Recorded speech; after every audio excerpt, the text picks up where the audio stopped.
अभी जस्ट हाल फिलहाल में देखा कि सब्जेक्टिव केस ऑब्जेक्टिव केस में कैसे चेंज होंगे। तो ये पहला स्टेप था सब्जेक्ट का चेंजिंग। दूसरा है वर्ब। तो वर्ब में इसको मान लीजिए केस नंबर 2।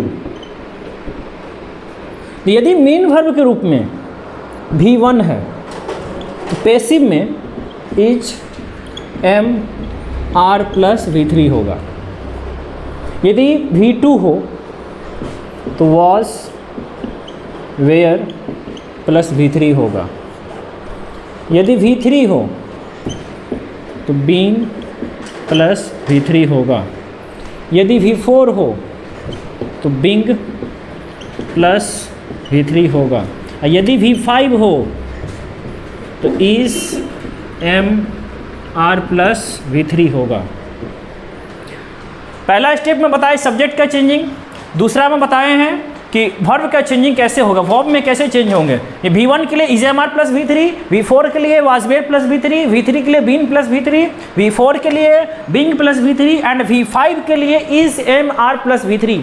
बार बार रिपीट करें, ये फॉर्मूला को अच्छे से याद रखना है क्योंकि टेंस के 99% क्वेश्चंस इसी पे काम करेंगे। तीसरा, अब देखेंगे तीसरा स्टेप। तो तीसरा स्टेप में हो जाएगा ऑब्जेक्ट का चेंजिंग। पहला में हमने देखा सब्जेक्ट का चेंजिंग, दूसरा में देख लिए वर्ब का चेंजिंग और तीसरा में होगा ऑब्जेक्ट का चेंजिंग। तो केस नंबर 3 में समझिए, यदि ऑब्जेक्ट के रूप में मी दिया हो तो मी के बदले आई होगा। यदि ऑब्जेक्ट के रूप में यू दिया हो तो यू का सब्जेक्टिव केस भी यू होगा।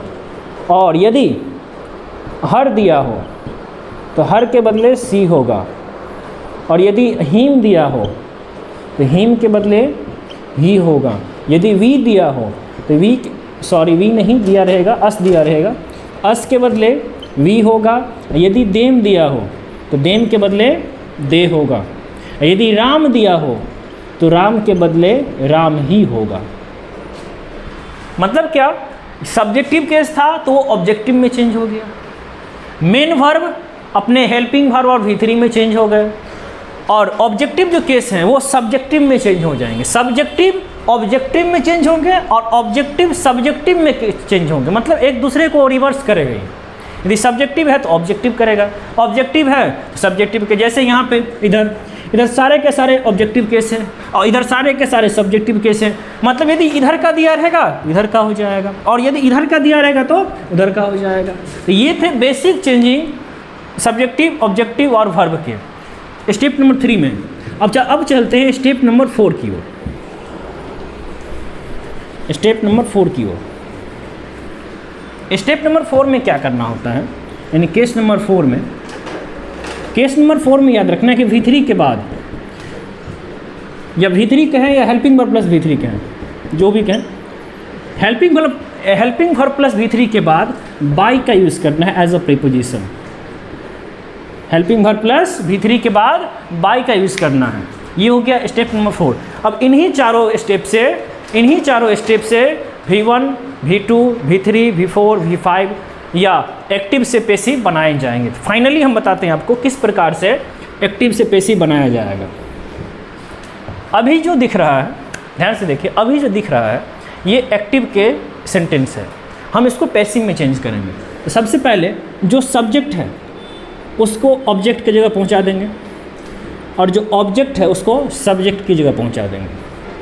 हमने सब्जेक्ट की जगह पे ऑब्जेक्ट को रख दिया और ऑब्जेक्ट की जगह पे सब्जेक्ट को रख दिया, पहला चेंजिंग। और यदि अब इसका हो गया वर्ब का, तो वर्ब में क्या करेंगे, सो देखिए, वर्ब में करेंगे हेल्पिंग वर्ब प्लस V3। अब V3 के बाद क्या बोले हैं, बाय का यूज़ करना है। V3 के बाद बाय का यूज़ करना है। ये बेसिक फार्मूला हो गया कि एक्टिव से पैसिव में कैसे चेंज करेंगे। अच्छे से फिर से और गौर से समझिए। सब्जेक्ट की जगह ऑब्जेक्ट को रख दिए, ऑब्जेक्ट की जगह सब्जेक्ट को रख दिए। जो भी मेन वर्ब है उसको हेल्पिंग वर्ब प्लस V3 पर रख दिए। जो भी मेन वर्ब था उसको हेल्पिंग वर्ब प्लस V3 पर रख दिए और V3 के बाद किसका यूज़ किए, बाय का। V3 के बाद यूज किसका हुआ, तो बाय का। अच्छे से याद रखना है कि सब्जेक्ट की जगह ऑब्जेक्ट होगा, ऑब्जेक्ट की जगह सब्जेक्ट होगा, main verb, helping verb plus V3 में आएंगे और V3 के बाद बाय का यूज़ किया जाएगा। V3 के बाद बाय का यूज़ किया जाएगा। ये हो गया basic changing of active to passive, basic changing of active to passive. अब इस पे हम सेंटेंस भी बना के बता रहे हैं, सो ध्यान से समझिए।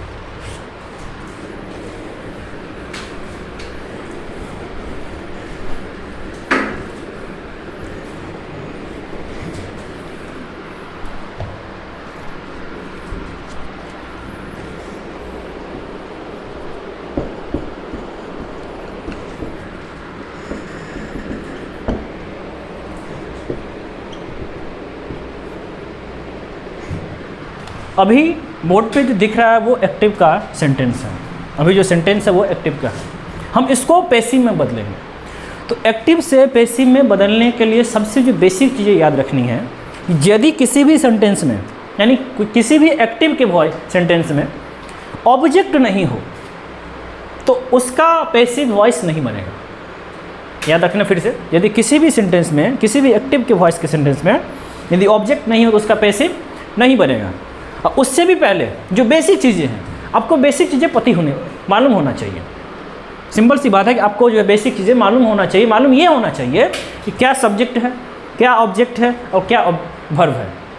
ये तीन चीज़ें सब्जेक्ट, वर्ब और ऑब्जेक्ट जानना जरूरी है, इसी के बेसिस पे हम एक्टिव से पैसिव बनाएंगे। तो ये जो सेंटेंस दिख रहा है, I beat him, I beat him में कौन सब्जेक्ट हुआ?